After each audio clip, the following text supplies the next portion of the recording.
Welcome to Taco TROYSDAY. I'd like to open by saying I've been telling more stories and saying more things and talking more on this show than I seem to be talking more and more, and people seem to like it.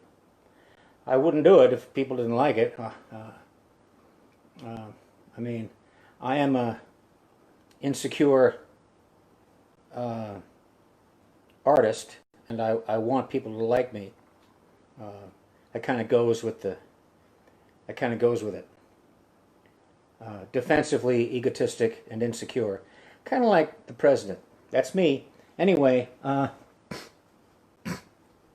excuse me. I want to clarify what I said last week when I said that there is a pedophile in every man. I wasn't thinking of children per se, of little boys and girls. I was focused in that moment on girls at the age of menstruation, give or take. Girls around 12 to 14. They bloom. They blossom. And adult men are not insensible to it. They can't be. When I said there's a pedophile in every man, I implied duality. We often hear of men thinking with the little head. Bill Burr refers to it in one of his comedy specials. He says, truthfully, that your dick just wants to do it. It doesn't care. It's not bothered by morals or scruples. He says that all men in the audience that were watching that show that he was doing, could have sex with 80% of the women in the room. The only difference is they won't. They don't. They won't, because if they're stopped, their big head stops their little head. Now, I'm a father of sons. When my boys were in school, I found myself, perforce, in the company of other parents, people I would not otherwise mingle with. I remember a conversation with the father of a 12-year-old girl. He said his daughter had just had a birthday party in his house. And I knew where he was going. He said, "Man, some of my daughter's friends, Lord have mercy." I commiserated. I felt his pain. Now, some men repress that and flog themselves for it. But it's a physical response evolved over millennia to ensure the propagation of the species. To feel guilty is tantamount to feeling guilty about feeling hunger or pain or the need to relieve oneself. It cannot be helped. Now, to act on one's lust for a 12-year-old girl would fall under the umbrella of pedophilia and child abuse. But that's the only part of it I meant. When I said there's a pedophile in every man, I didn't mean lust for children, for little girls and boys. Leave that to the priests. That's not what I meant. My remarks on this show, my stories, are extemporaneous. They're not prepared. I actually use that as a selling point. I say, could be great, could be a train wreck. Let's find out together. This is one of those moments when I'm glad I'm not famous. You can see how people get in trouble on Twitter. The immediacy of that platform invites one to send out whatever comes to mind. Likewise, what I said was ill-considered. It wasn't until afterwards that I thought, wait a second, I didn't quite mean what I said. I didn't quite mean it that way. Now, I don't want to put too fine a point on it or dig my hole any deeper. I do believe that what I said, what I meant to say, is true, as sure as I'm a man, as sure as I'm alive. Now, as you see, I was reading that because I wanted to get this. I did prepare those remarks. Yeah, and like I said, I don't know what I'm going to say in the course of this hour. I tend to go, and I tend to follow my mind. And sometimes, as I'm speaking, there's a voice in my head going, "What are you doing?" You know, and then there's another voice going, whatever, whatever. It doesn't matter, although unless it does. Last week I told the story of when I lost my bass, when I lost my 5-string, and how one of the things that made it so terrible was that I was it was leading up to this gig that I was getting ready for in Biloxi, Mississippi, and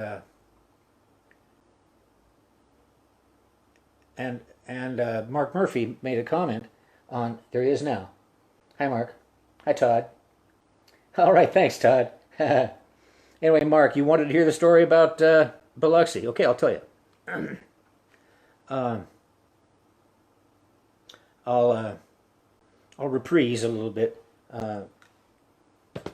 Larry Hoppin was a guy I knew. He was a guitar player, and he was a founding member of the band Orleans. He's the guy who sings "Still the One. I look at your face every day. Sometimes I never want to go away." That's him. That's Larry. That's Larry. So you've heard him sing. And he was a great guitar player, great singer, great guy. And this was in the early 2000s. He got involved with this outfit called VCR, Voices of Classic Rock. And what they did was, I don't know whose idea it was, but it was a band, and pretty big band. And the idea was that they would collect singers of hit songs and offer them good money to come out and sing their hit songs. Sing 2 or 3 of their hit songs. And so you'd bring about 5 or 6 of these people, 5, 6, 7 of these people, 8. And so what would happen is, it was just the band was a glorified cover band. We were playing covers.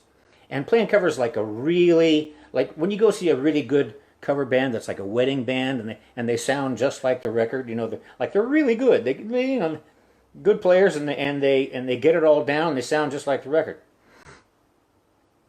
Well, this was like that. The band sounded like that, except the singer would be the singer of the song that we're having the big hit with. So, on the schedule I had been given, the set list I had been given, I don't even remember everybody that was on the gig, but it was Leslie West, Edgar Winter, Jimmy Kimball, the guy from Toto, Mike Reno, the guy from Loverboy, Charlie something from the Beaver Brown Band, Pat Travers, Gary U.S. Bonds, and maybe somebody else, I don't know. But so, and this was all in one night. So on one night, I played Mississippi Queen with Leslie West. I played Frankenstein and Tobacco Road with Edgar Winter. I played Rosanna, Hold the Line, and Africa, The Rains of Africa, or whatever it is, with Jimmy Kimball. I played Waiting for the Weekend with Mike Reno. I played Snorting Whiskey, Drinking Cocaine with Pat Travers. I played Going Back to New Orleans with Gary U.S. Bonds, all in the same night with the guys, with the singer. So it was a trip. I kind of went back and forth about whether or not to put them in my resume, people I've played with. I played with Edgar Winter. I played with Leslie West. Well, yeah, but you just played a couple songs on one night. And I thought, yeah, that's kind of cheating. So I didn't do that. But it didn't pay much. It was shit pay, to tell you the truth. But Larry talked me into it. But it was a spec gig for me because if they liked it, then it would be a lot of work. Because these people went all over the world. They traveled to South America. They traveled to Europe, and they were, the people ate it up, and they did all these corporate gigs here in the States. So I said okay, and it was really awful. I mean, I'm serious. It was about $500 or $600, and the plan was to fly down to Mississippi, spend the night, rehearse the next day, do the gig the next night, and then spend another night and fly back in the morning. So I would be gone 3 days. I'd be gone 2 nights, 3 days. So I flew down, and there was only one other guy involved with the gig on the flight, and I met him. I didn't know him. His name was John Muldowney. He was the sound man. I didn't know the guy. I was kind of surprised I didn't know him. Nice guy. He was about my age. And we sat together and we told stories. And there was we had a lot of mutual friends. We were both surprised that we weren't really aware of each other. I'm mostly kind of a north and west of Boston, and he was down around Quincy. He was down around the South Shore and stuff like that. So we flew down there, and we flew into New Orleans. And the second I walked into the terminal off the air trail thing, or the tunnel, the music was I couldn't believe it. In an airport terminal, it was like, oh man, the music. I remember I was walking to the baggage, and I became aware of a guy walking by me, and he was an older black man, and I looked at him, and it was Dick Gregory. It was Dick Gregory. And I went, oh, there's Dick Gregory. Hey, Mr. Gregory, band hasn't opened for you. We opened for you in Georgetown 20 years ago. I didn't say that, but that's another story. Oh, that's a good one too. Anyway, we got our bags, and there was a limo guy waiting with a sign, and I got on a limo with me, John and I, and Pat Travers, whom I didn't know. I didn't even know who he was, to tell the truth. He was cool. He's a nice guy. There might have been somebody else, but we got in a limousine and drove to Biloxi. Got in there in the evening. Sun was going down. Now gambling, it was a casino, but gambling is illegal in Mississippi. So what they did was they sunk pilings off the shore. I mean, like right off the shore. So it's like 50 feet or 100 feet right off the shore, right there. They sunk all these pilings and built a casino basically on a pier, and had a casino, had gambling. See, because it wasn't on the land. They found that loophole. So you got these offshore casinos, offshore, like right there off the shore. You'd cross this little bridge thing, look at the water, and go in, and it was a hotel and casino. It was a trip, And so you go in there, and it was like any casino you go into. It was noisy with the smell of smoke everywhere, and the slot machines and all that stuff. So I got my room, spent the night. It was the smoke. It was a smoking room, and that was awful. I think the next morning I found a non-smoking room. They didn't have one the night before, but we had to show up for rehearsal at around, I don't know, 11 o'clock, 10 o'clock, 11 o'clock, 12 o'clock maybe, I don't know. And then each of those guys who were there came out, and we went over the songs. And We rehearsed all day. All day. We rehearsed. At one point, Edgar Winter came up to me with his quivery little his little blue eyes, and he was an albino. He had funny eyes. He was pretty much blind, and I hated the song. I hated Frankenstein. It was like an idiot's weather report. It was all this heavy-handed chops. Just one followed the other. That people go, oh, that's heavy. You know, oh, wow, that's like real music. You know. It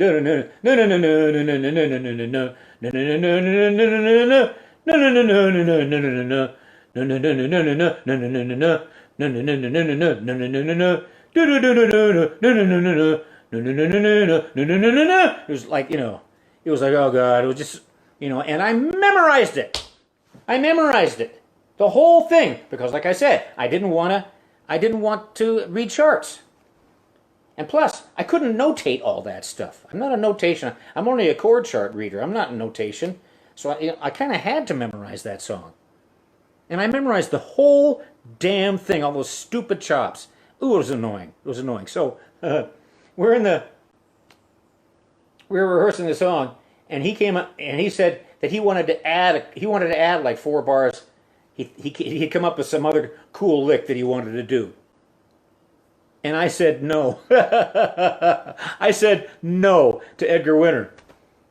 He looked at me, or he squinted at me, and then he came up to me and he got uncomfortably close because he couldn't see very well. So he wanted to see my face. So his nose was right about here. Those little quivery little eyeballs, And he said, why not? And I said, it's too much. And he said, no, it's not. It's just this. I said, no, it might be just this for you. And maybe by itself it's just this, but I've memorized the whole song along with all the other songs I have to do, and I promise you, if we ever go over this and memorize this, I won't remember. I promise you, and it'll be a train wreck. It'll be awful. I promise you. And there was nothing he could say. What's he going to do? Fire me? So we rehearsed all day. And then, another thing I should point out, we had musicians coming in from all over the country. Larry came in from Florida. I don't know where his brother came in from. People were coming in from all over the place. And the drummer was this guy named Joel Taylor that I'd never heard of. And when we started playing on that rehearsal, and he was to my right, and I thought there were 2 drummers there. I thought I must have missed. Maybe there's 2 drummers. I swear to God, I thought there were 2 drummers. I looked. It was just him. It was just him. The guy was amazing. So I was intimidated and inspired to play well. That's why I like to play with people who are better than me. It really brings up my game. I have no patience for people who aren't as good as me. Maybe I'm a prick, but yeah, I am a prick about it. I have no patience. No patience.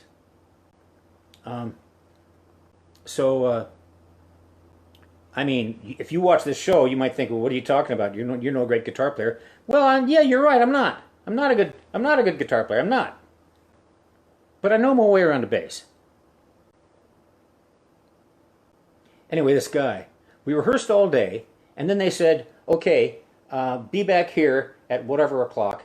We had like an hour and a half to eat something. We hadn't eaten all day. We had breakfast, and we'd been there all day. And we didn't have time. All we had time to do was, in that hour and a half, we had to put on our stage clothes, shower if we wanted to, eat something, and be ready. There was no time to relax, no time to lie down for a second. We had to get going, So we did the show, and it was a corporate gig. The place was packed. People went nuts. And we played for quite a while. And everybody in the audience got drunk. Something about corporate gigs and people who work together, that they see it as a real, turn the horses loose, and everybody gets absolutely shit-faced. Everybody gets absolutely gone. So the whole audience was absolutely bombed, freaked, and we were playing, and people, they get more and more animalistic. They're not even saying words anymore. They're just roaring, And but the band was killer. And then we finally finished the last gig, the last song, and we went off, and everybody was beat. The band was beat. I was tired. I went back in this hallway with all these road cases, and there's going to be an encore. Okay, and then okay, let's bring them. Want to hear some more? Yeah, let's bring them on out again. So they bring, and everybody comes out, and we play a shuffle. We play a blues, but everybody's got to do a solo, and everybody's got to sing one. So it's a blues, a 12-bar blues that went on for like 20 minutes. It never ended. I was like, please, God, let this be over, please. And oh, Jesus Christ. Just please let this be over. I can't take anymore. Christ! When's somebody going to call this? Somebody, please. I was looking over to Larry, like, can we please call this? Finally. We're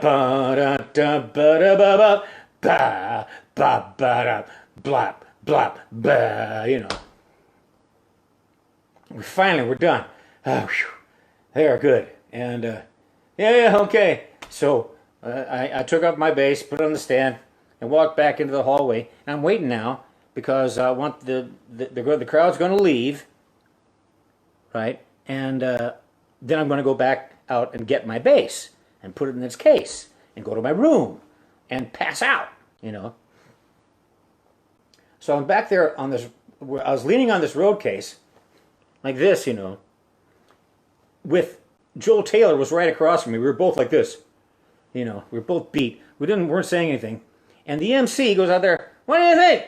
You want to bring him out again? And Joel Taylor, this phenomenal drummer, and he looked drained. I mean, he looked gaunt. I didn't know him at all, but he looked like he looked the way I felt. He looked like he didn't have anything left. And he had to get up in 4 hours because he had like a 7 o'clock flight out of New Orleans back to Los Angeles because he had another gig the next night in Los Angeles. So he had to get up at like 4 to make the 7 o'clock flight.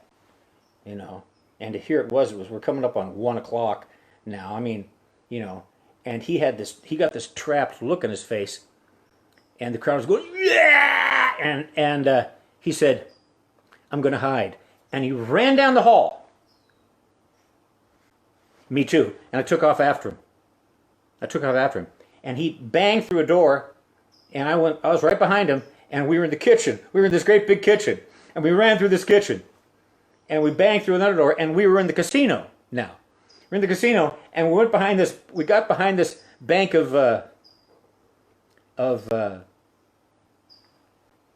slot machines, and we were like this.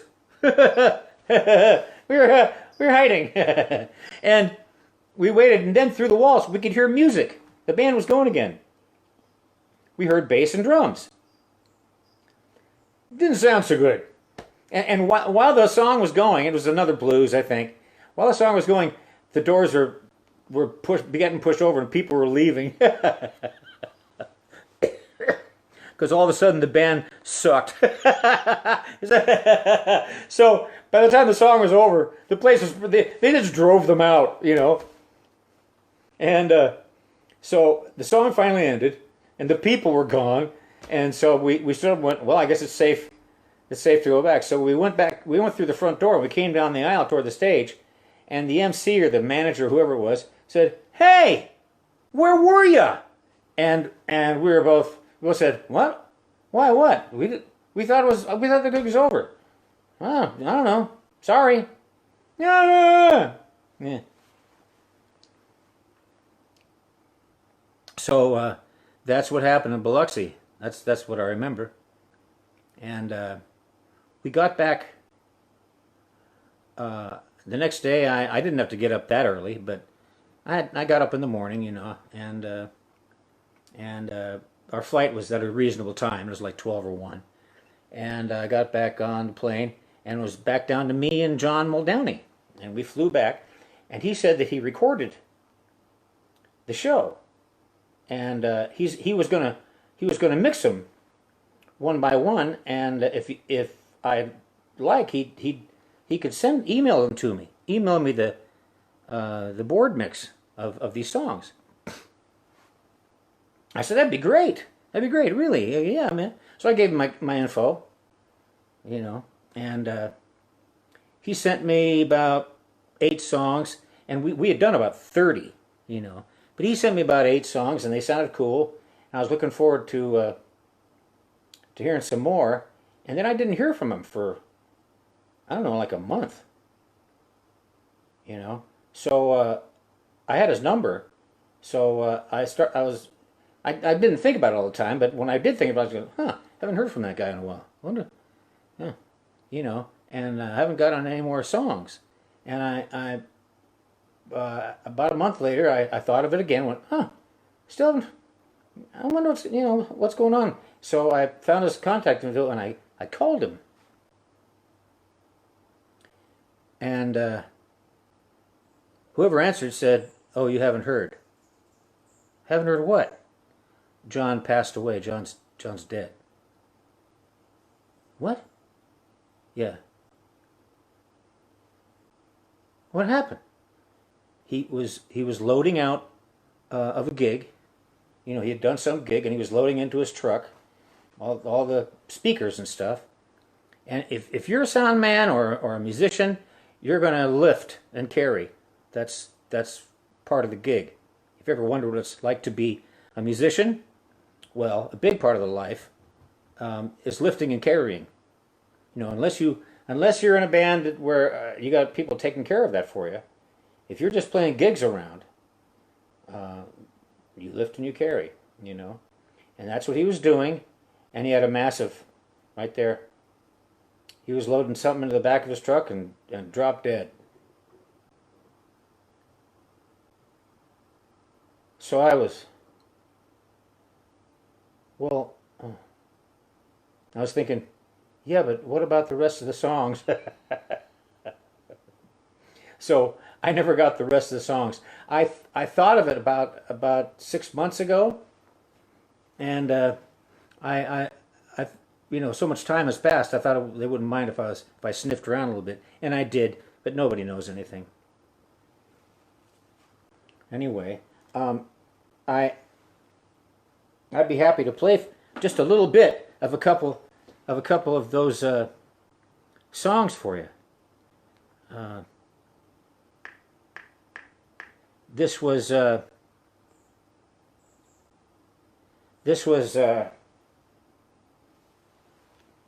is us playing with Pat Travers, doing his song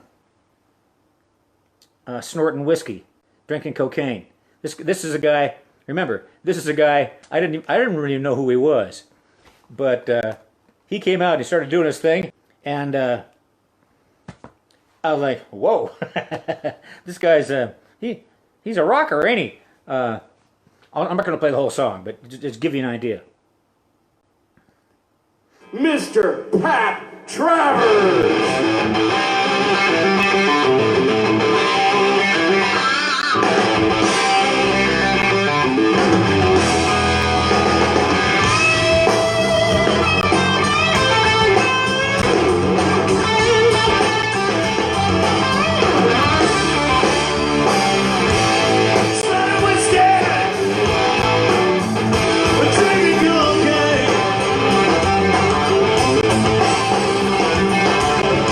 Starting with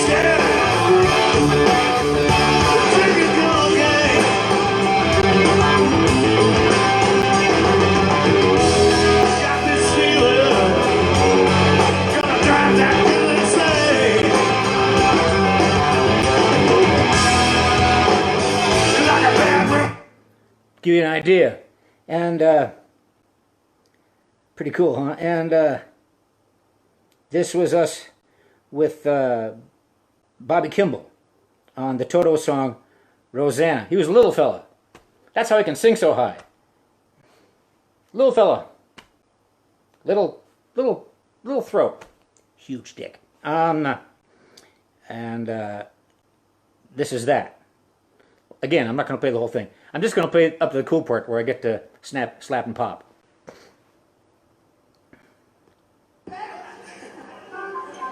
Somebody scream! Joel Taylor.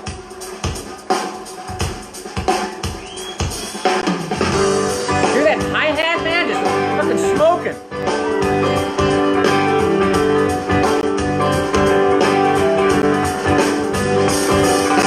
All I wanna do is see your eyes.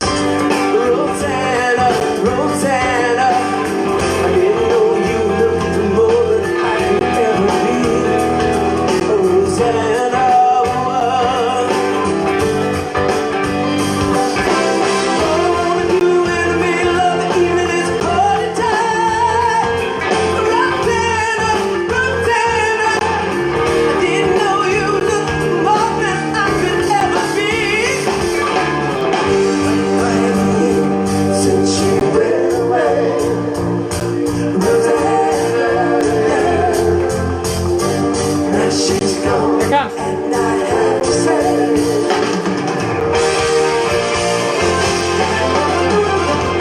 me too all the way, me too all the way, Rosanna, yeah, me too all the way, me too all the way,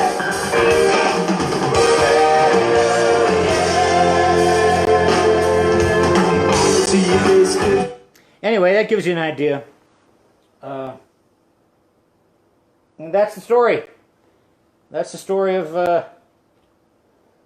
us. That's my Biloxi story. The gutter. Yeah, that was the gutter bass. That was the bass. That three nights or 2 nights before, that bass you just heard was lying in the gutter in Gloucester. Oh man! Wow, didn't it sound great? You see, that's why I was freaking out so much. You know, that's a beautiful guitar. You know, that was awful. Got to get you off of my mind. I know, just a matter of time. You found somebody new. Our romance is through. Gonna throw your picture away. You didn't love me anyway. You found somebody new. Our romance is through. Got to get you off of my mind. I know it's just a matter of time. You found somebody new. Our romance is through. Some folks' love is hard and strong, kind of love that lingers on. Some folks' love is swift and fast. That's the kind of love that'll never last. We had a love that was in between. To me, it wasn't just like a dream. We had stayed together till June. We would have been bride and groom. Got to get you off of my mind. I know it's just a matter of time. You found somebody new. Our romance is through. Got to get you off of my mind. I know it's just a matter of time. You have found somebody new. Our romance is through. We're having a party. Everybody swinging, listening to the music on the radio. The cokes are in the icebox, popcorn's on the table. Me and my baby, we're out here on the floor. we're having a party. Everybody swinging, listening to the music on the radio. The cokes are in the icebox, popcorn's on the table. Me and my baby, we're out here on the floor. Me and my baby, we're out here on the floor.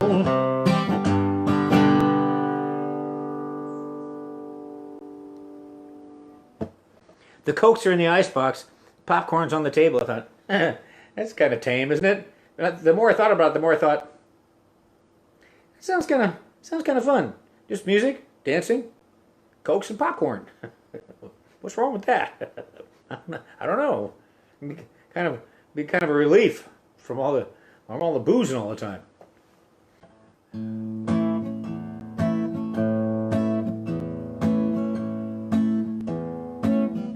You're running wild. How long can this go on? You're leaving me alone and running wild. You're always gone. My love you never share. It's more than I can bear. You're running wild. You'll settle down someday and find out I've gone away. You'll think of what you've done while running wild. I can't go on. You'll have to choose the way. You'll have to go or stay. Stop running wild.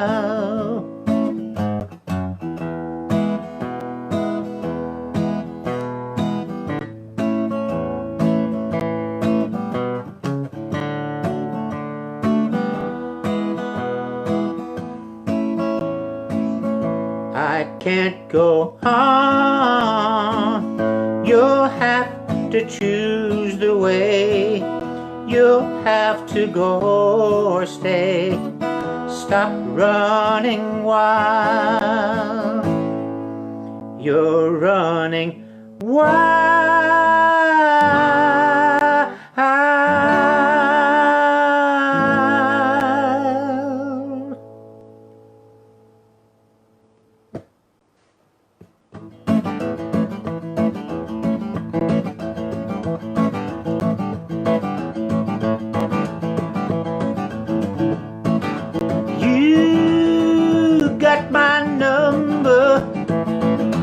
You got my name.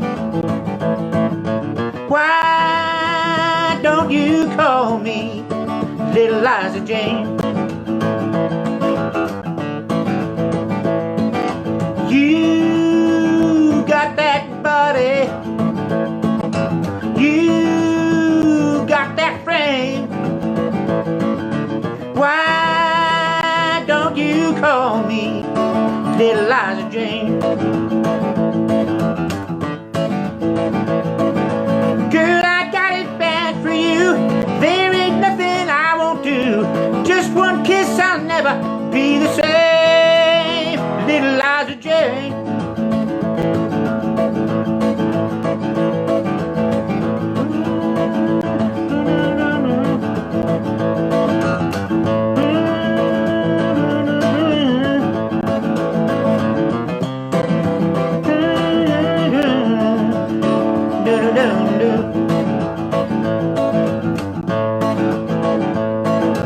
Now you've heard my story. You got to know my name. Why don't you call me Little Liza Jane? Girl, I've got it bad for you. There ain't nothing I won't do. Just one kiss, I'll never be the same. Little Liza Jane, yeah.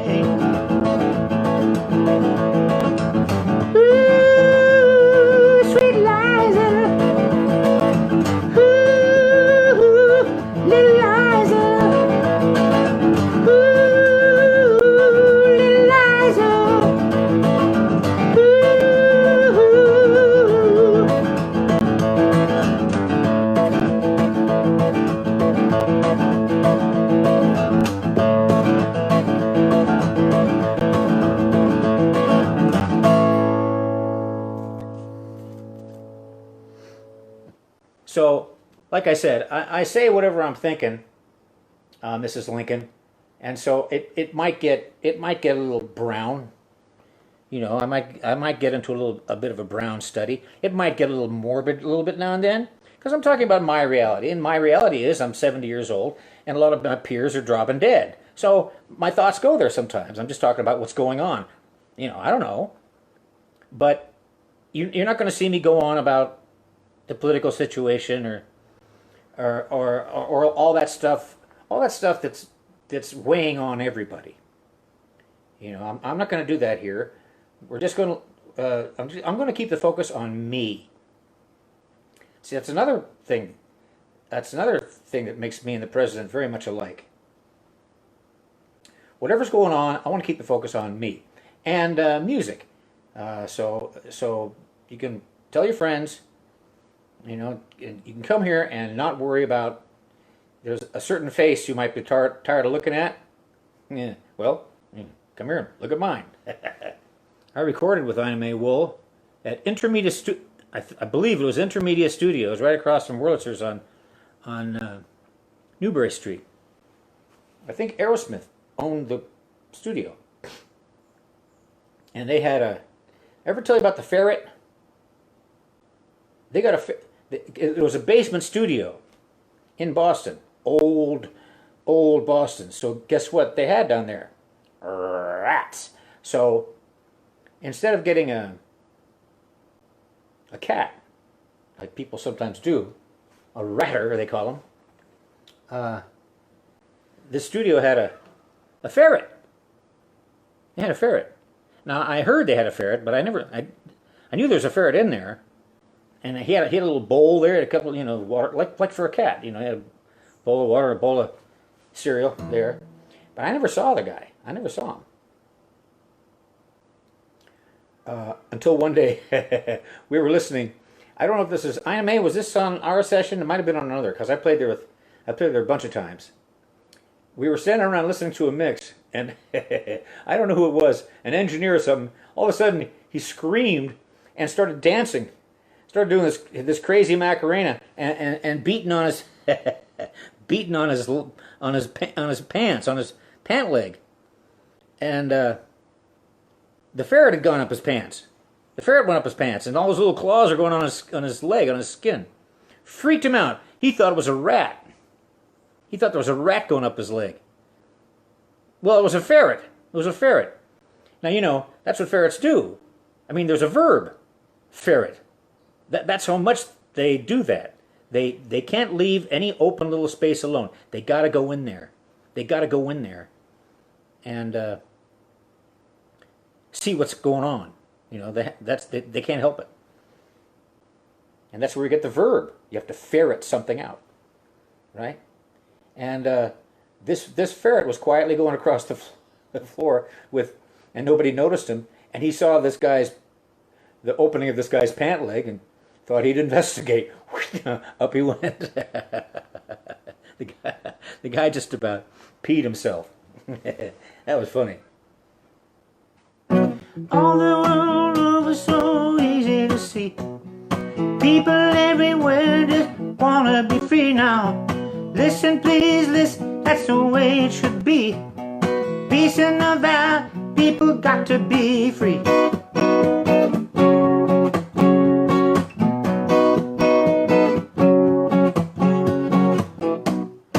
You should see what a lovely, lovely world this would be. Everyone learn to live together. Seems to me such an itty bitty thing it would be. Why can't you and me learn to love one another? Come on, baby, now, all the world so easy to see. People everywhere just got to be free. Can't understand, so simple to me. People everywhere got to be free.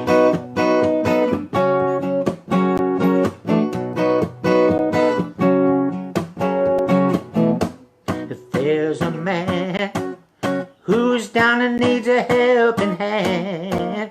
All it takes is you understand and pulling through.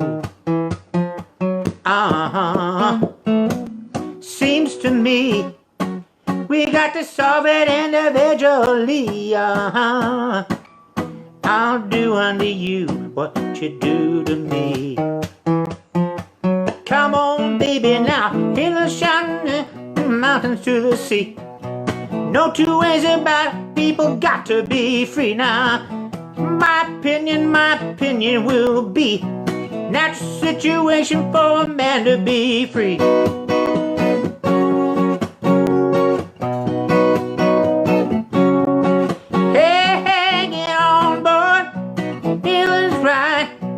Love can move a mountain, things a blind man see. Everybody sing it now, come on, see now. Peace in the valley, we all can be free.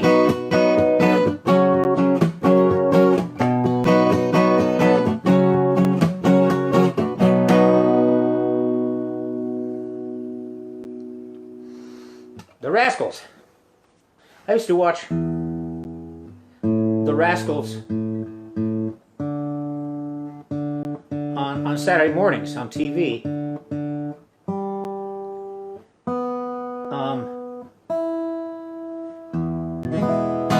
But the thing is, I was drawn to it. I couldn't help but watch the Rascals. I had to see them. It was just very that compelling, you know. Everybody in the Rascals, and those stories. And they're always getting in some kind of pickle. But the thing is, they weren't really made for, they were made for adults. Because as an adult, these kids would be scared and run around trying to they'd get in some kind of predicament. And that was funny to adults, to watch them, you know. But for me, I identified, because we were about the same age. I mean, they were young. They were older than me, because these were what? They were made in the 40s, were they? 40s maybe. So these but on the screen, I was around the same age as these guys. You know, when I was watching these things. 5, 6, 7, 8 years old. You know, 5, 6, 7 years old. 4, 5, 6 around there, and they'd get in trouble, and like. For instance, they might be doing something they shouldn't be doing, and I'd be going, oh no, they shouldn't be doing that. And then some guy would come out on his porch and say, hey, you kids! You know, and they'd all of this, and all the, you know, and their hair go like this, and alfalfa with this one thing. And, which is so funny to adults, but I identified. I was right there with them. I was terrorized. but the next week I had to watch again. It was very upsetting. I think mostly it was JD, Jean-Dominique Siffon tous. Jean-Dominique Siffon tous. We were roommates for a while, JD and I, and he's a real French guy from France. And when he first came over here, he didn't speak English, and he thought. He got a real kick out of Pepe Le Pew, because there was this misuse of French that he thought was hilarious. There's this one cartoon where some guy finds Pepe Le Pew, and he throws him out of this place, and as he's throwing him, he goes, avec! You know, which, avec, it kind of sounds right, you know, it does. Avec! You know, but it means with. It just means with. But they didn't pick it because of what it meant. They picked it because of what it sounds like. It sounds like right. Avec! So to this day, when JD and I see each other, we greet each other with that. Avec, mon ami! Ha ha! Oh ho! JD. I got a story. You want to hear a story? We were up at the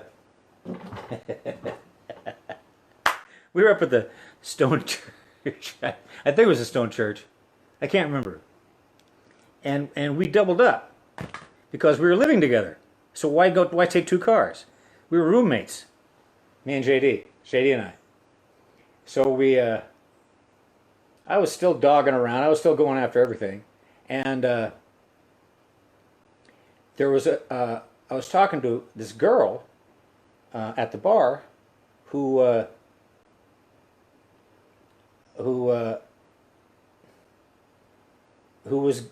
she was into it. It was after the show, and JD was sitting and smoking and waiting to leave. and I said, "Hey, man, there's this girl, man, and she, I want to." And he was going, "No, I want to go home. I want to go home, And I went back to her and I said, "Well, well, I'm stuck with the drummer. He wants to go home." And she goes, "Well, tell him he can come too. Well, bring him along too. What do you say?" Know what I mean? I went, "Yeah, I know what you mean." So I went back, "Hey, man, she's into doing both of us. Come on." And he said well, I don't think I want to, and but I talked him into it. And we went to her place, and we did it. We did a three-way. So afterwards, we were driving home. It was about 3 in the morning now, 3 or 4 in the morning. We were driving back to Cambridge, and I said, "Wow, that was something, huh?" And he said, "It had an aura of despair." An aura of despair. I was like, "That was fun, man. What do you mean?" So anyway, okay, that's that. But wait. Fast forward about 20 years, 25 years, and I was opening. I was at the Lebanon Opera House in New Hampshire. Jim Roach promoting, and I was opening in a sold-out 2,000-seater to Don McLean. I was opening for Don McLean, and I've already talked about it. It's in one of my early TROYSDAYs that Don McLean was a prick, and I hated him, and I think American Pie is probably one of the worst songs ever written, and it has its own grammar. Everybody thinks it's this brilliant work of genius. I just think it's like the Emperor and his new clothes. I don't know what anybody's thinking. I hated it the second it came out. I drove my Chevy to the levee, but the levee was... Woody, shut up. My hands were clenched in fists of rage. What are you talking about? The day the music didn't die. It kept going. Those guys died. Yeah, it's too bad. What do you mean? Oh, I hated it. And it goes on forever. The song never ends. It has no end. It's infinite. When it says song length, there's a horizontal 8. At least that's the way it seems. But I digress. We did the show, and now I was sitting at a table in the lobby signing CDs. I was selling my debut CD, and he was sitting 5 feet away from me, and he never looked at me or talked to me once. He was sitting right there. What a fucking asshole. Anyway, I was signing, and would you like me to sign it to somebody? Yeah, for my kids. So I'm signing, and then this people were in line. I did really well, and this woman came up, and she was striking looking. She was good looking, but she had short hair, and she had a lot of piercings. There's a lot of hardware in her face, and she had like a jean vest and bare arms, but she had tattoo sleeves. Just tattoo, just sleeves, right? And she had an album of mine, and she put it and showed me to sign it. And I said, great, do you want me to sign it to somebody? He goes, yeah, I'll sign it to Heather, or whatever her name was. And I go, okay. And while I was signing, she said, she was standing in front of me, outside the table. She goes, remember a night in Newburyport? And I said, I did a lot of nights in Newburyport. She goes, remember you and the drummer going with someone to their apartment? And I stopped writing. I looked up at her, and she was like, yeah, she was like, mm-hmm, c'est moi, you know. And I went, and she said, well, take it easy, that's my husband over there. And I looked over, and it was like this 6'5" biker guy with the jeans and the always the too big wallet with the big, you know, pit bull chain going from a belt loop to his wallet. They all have that. I don't know what that is about. And but the works, you know, big black, you know, boots and you know, just clearly, you know, like a Hell's Angel-y looking cat, you know. And so I stayed cool, and she goes, she said, that was a great night. And I said, well, I had fun too. She goes, well, I guess those days are over. And I go, looks like it. So she took the CD and went off. And I was driving home. I forget if I was driving. I guess in those days it was a car phone. Did we have cell phones then? I don't remember. This was 2005. Anyway, I called JD, and I said, hey man, remember the aura of despair? And he knew right away what I was talking about. Remember the aura of despair, man? And he goes, yes. I said, well, guess who I saw tonight? He goes, oh my God, you've got to be kidding me. Yeah, is her. Ah, man. Forget the music. Hey, thanks a lot. That's already happened to me. So, you know, people say, what do I do now? Somebody says, play a song, John. What? Don't you like my stories? Or somebody else will say, tell a story, John. What? Don't you like my songs?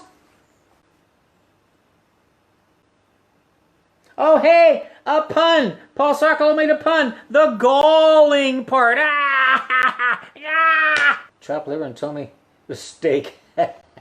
Still can't eat it. She, well, Pousette-Dart. I got a story. I'm going to tell you a story about John Pousette-Dart's mother. I was staying with John Pousette-Dart. Now, John Pousette-Dart, John Pousette-Dart's father, Richard, was an abstract expressionist painter, and he was very good, and he was very well respected, and he was part of this. You know how they'll take a bunch of artists like Sinatra and Dean Martin, all those guys. They called them the Rat Pack, you know. Well, there was a group of artists that were kind of seen as these avant-garde artists who were pushing the envelope, as 'twere, and they included Mr. Pousette-Dart, Richard, and Jackson Pollock was in the same group, and I think the name of the group was, correct me if I'm wrong, John, the Irascibles. I think they were called that, the Irascibles. I doubt that Mr. Pousette-Dart put a whole lot of stock in it. He was interested mostly in creating, and he did. He was prolific. And they had this house in upstate New York. It was built out of stone, and you go inside the place, and it was a wonderful, messy menagerie, because they never drove by an antique dealer store. So the place was full of, it was chock-a-block with things to look at, just everywhere, you know. and the walls were thick and stone, and there were woods all around. You know, it was really a special place, a special ambiance. And up on the top floor, in the attic or the top floor, Mr. Pousette-Dart had his studio, and he was just painting. He just painted. He just kept turning them out, turning them out, turning them out. He just kept painting. It's amazing stuff. Amazing stuff. And he was, and he was kind of in his own world. Having dinner with him was always kind of funny because he always seemed to be in the next room. You know what I mean? We don't eat liver. Yes, greatness runs in the PD family. That's true. And that was Suffern. Suffern is the name of the town. A little town up in the Hudson Valley. And they lived off of some road. You took this driveway into the woods, and you'd come up to the house. It was a great place. I always liked going there. And Mr. Pousette-Dart was also a ham. He was a ham. He loved to tinker. He loved to take things apart and put them back together. So you went into the basement, and it too was full of things in various stages of disassembly. Television sets and radios. And he had his ham radio, and he would go down there, and he'd be listening to Singapore. You know, he'd be talking to people in Bangladesh. You know, the guy was down there doing his thing, and he wore headphones when he did that. You know, so if he was down there, if he was in the basement and he was working the radio, he couldn't hear you. He couldn't hear anything. Well, I was down there for Thanksgiving, one Thanksgiving, and it was the morning of. We got down there the night before, and I had my girlfriend with me. My girlfriend came out to visit us, Florence. She came out to visit, and we were going down to PD's place. So John and Florence and I went, the three of us. And Florence and I had this room, this great big room, and it was full of John Pousette-Dart's, Richard Pousette-Dart's paintings. These huge, huge things. You know, you'd have to tear down a wall to get them out of the place. You know, these huge paintings.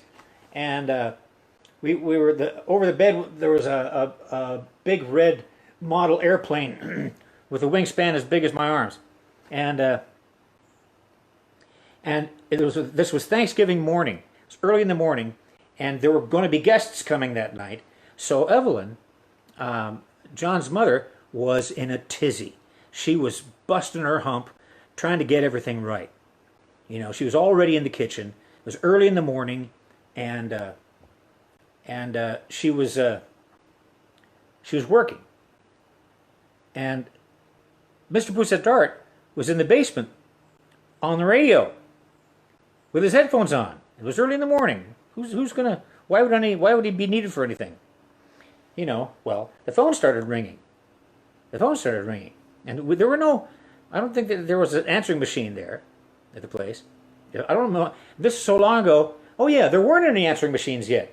This was in the early 70s. Yeah, the early 70s. This is when this was. And the phone started. Brrr, Richard!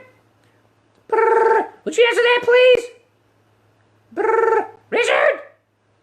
Brrr, Richard, will you answer that, please? Brrr, brrr, Richard! Brrr, Richard!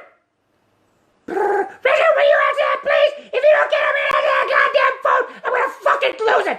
Get up here! Richard, where the fuck are you? She was, you know, and Florence and I were going, holy shit. She's lost her mind. She's lost her mind. Now that explains a little bit about John Pousette-Dart. I'd say, oh man, because you can lose your mind around. Well, it kind of worked for me because some people have maintained that I get kind of nuts sometimes. And Pousette-Dart was always a good foil because he was never really perturbed. I'd be going off you know, I'd be going on, I'd be looping off someplace, and he was always pretty calm. He knew it was just a bunch of noise. Mr. Pousette-Dart, Richard Pousette-Dart, died way too early, in my opinion. I think in anybody's opinion. He got cancer, fucking cancer, and he died. And he had a memorial service in the Engelhard Room at the Metropolitan Museum of Art in New York in the afternoon. And I drove down there with Judy Nelson from Boston to attend. And it was very sad and very beautiful. It was a non-religious memorial, which gave it extra humanity, you know. Just, it was, they weren't bringing in all this other stuff. They're just talking about the man, you know, and what he meant to them. Everybody got up, and I remember John. John was brave that day, and we after the service, we talked with John a little bit. We looked at those doors, those doors. There's those great big doors, like the doors to something, I don't know. They're all carved. I forget who did them. And then Judy and I drove back up to Boston. So we drove down to the service and back to Boston the same day. Richard. Now, I forget when that was. Was that around 1990? Sometime around then? Earlier, in the 80s? I don't know. 1990 something? I don't know. Anyway, but guess what? Evelyn, John Pousette-Dart's mother, she's still here. She's still here. Yeah. Yeah. Yeah, it kind of makes sense, you know. She was so full of vinegar. You know, just a live wire, really. You know, kind of crazy. I always liked her, and she's still here. She's still here. I'm very, very, very, very glad that she's still with us. She's 90. She's 100. She's 100 now. 1992. She's 100. Yeah, he died in 1992. That was pretty close, right, John? Yeah, Judy. I remember when you met Judy Nelson. We were living at 888 Mass Ave in Central Square, our first apartment, and I was in the apartment, and John came bursting into the apartment, and he raced to his guitar. I was going, man, take it easy. And it's like he had this song in his head, and he had to write it right now. He had to write. He had just met Judy Nelson. He had stalked her and followed her into his shop or something, accosted her. Nothing would deter him, and he got her number, and which was a great thing. You know, she was a great person. She's gone now too. Cancer again. But everybody loved Judy. Everybody loved her. But he came in and he wrote. If you're a Pousette-Dart fan, you know the song "Smile on Me." He wrote "Smile on Me" after meeting Judy Nelson. He came in and wrote the song in about 10 minutes, and it was formed. It was done. Yeah, that was it. Smile on me, smile on me, smile on me. Come on, smile on me. Yep, because she had that smile, man, blinding. Oh yeah, great bunch of folks. Yeah, there's this place just in Cambridge. If you walked out the front door at 888 and turned left, go to the corner, there was a Plow on the Stars. And if you walked down another half a block, there was Jack's. And Jack's was this joint bar where people played. Bonnie Raitt played there. Everybody played there. And one night I walked into the place, and so there was this folk singer named Spider John Koerner, who was a real character. And one night I walked into the place and went up to the bar, and, and I think Bonnie was on stage, and I was going, wow, she's good. You know. And later on I got to know her. Or around that time I knew, maybe I already did know her. I don't know. John and I met Bonnie soon after we got there. Oh, she does? Oh my God. Tell her I just love her. And the place was packed, and I got my beer, and I was standing behind all the seated people with my back to the bar and all the people in front, and there was this sort of a low wall thing with a shelf on it you could put drinks on, and then all the people sitting, and Spider John Koerner was sitting right there, and I said, hey Spider. He goes, oh, hey Troy, you know, and the band is playing, and then I saw somebody toward the front go like that. Oh, that's kind of funny. And then somebody nearby went like that. And then the same person on the right went, you know, and I saw that and I was going, what's going on? And then Spider John Koerner was right here, and I saw him going like this, and I was looking at him, and he saw me looking at him, and he went, and he had it inside his coat. He had a water pistol. he was squirting people. Rock and roll, baby. Yep, squirting people with his water pistol in Jack's. Oh, another time I was in Jack's, and I was in the men's room, and I was peeing. And this guy, and this is back in the days, and there was another urinal against the wall, and this is back in the days before you had partitions or anything, where men weren't afraid to. Back in those days, men weren't afraid to let anybody see their penis. You know, your penis is just, to a man, it in those days it was just another body part, like a foot. You know, it's your dick, and so what? I mean, really. But now we have partitions. Don't look at my wiener.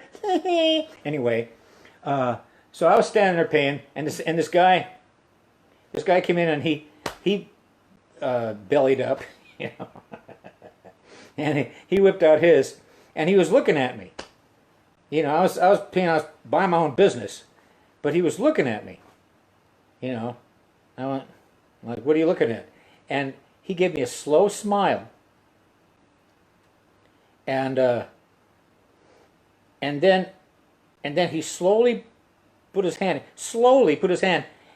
and he started heading for my dick. So his hand was going toward my dick, you know, and I was watching his hand, and I was thinking, is this guy going to grab my dick?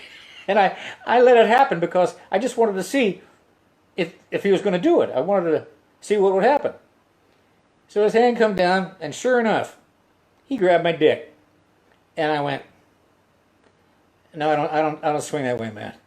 And he took it away. He smiled and said, okay, that's cool. When we both zipped up and went back out into the room. That was that.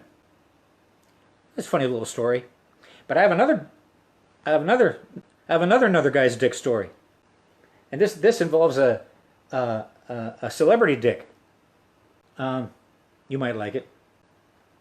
I was on tour with the Pousette-Dart band. This was in the 70s. Long time ago, and it was we were in Los Angeles touring in support of our album, and we had a night off, and I was at the Roxy. I forget who was playing. All I know is I was drunk as can be. I was like a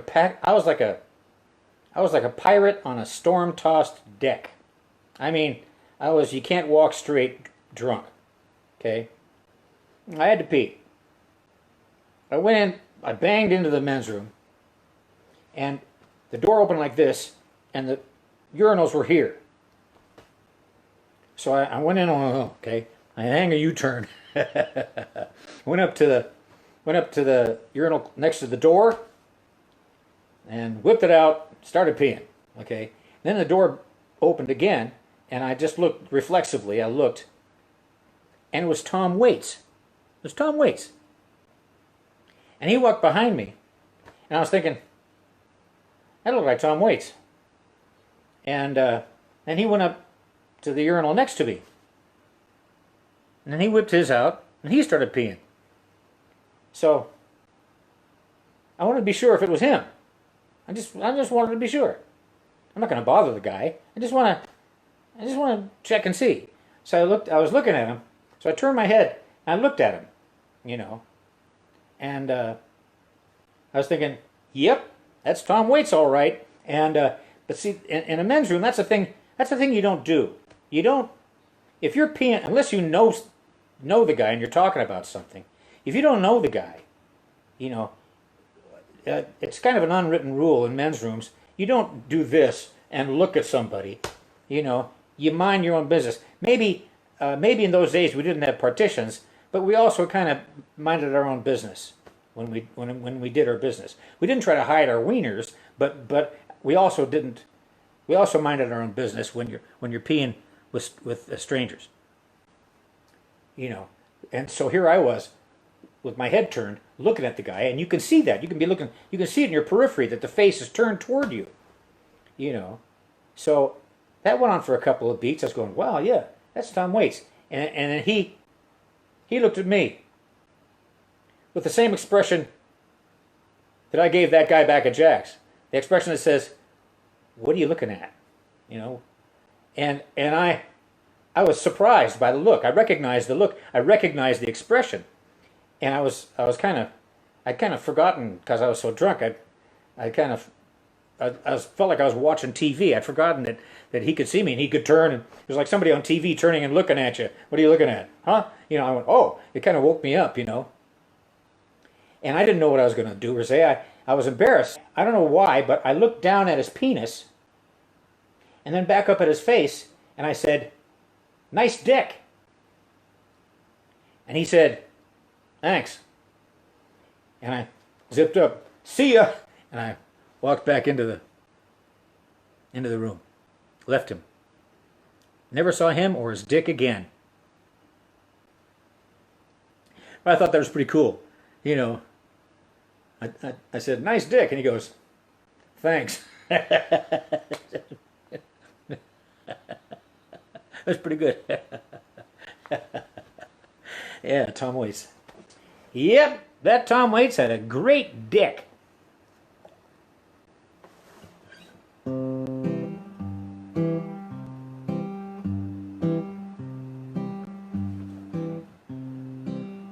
gonna sit right down, write myself a letter, and make believe it came from you. I'm gonna write words oh so sweet, they're gonna knock me off my feet.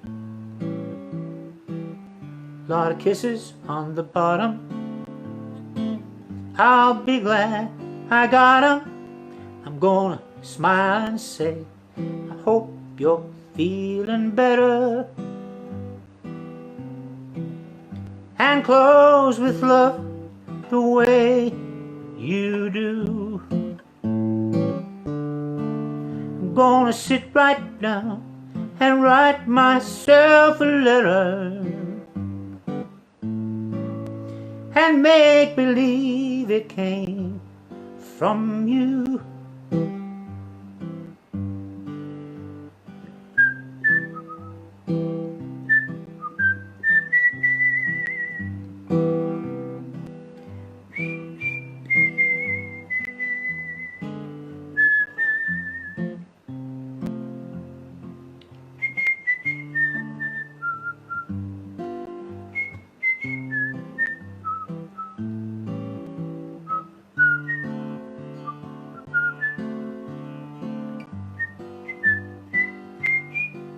I'm gonna smile and say, I hope you're feeling better. And close with love the way you do. I'm gonna sit right down and write myself a letter and make believe it came. Make believe it came. Make believe came from you.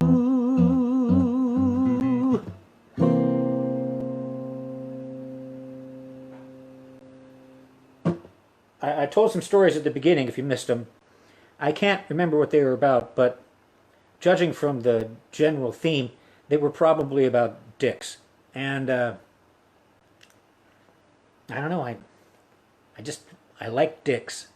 So there's that to look forward to. And if you want to follow up on that, follow the bouncing dick. Oh, that reminds me of the bouncing dick. I got to tell that story. I'm not gonna. I'll tell that next week. I'll write it down. The bouncing dick. Yeah. That's a good one. Bouncing. The bouncing dick story. Yeah, baby.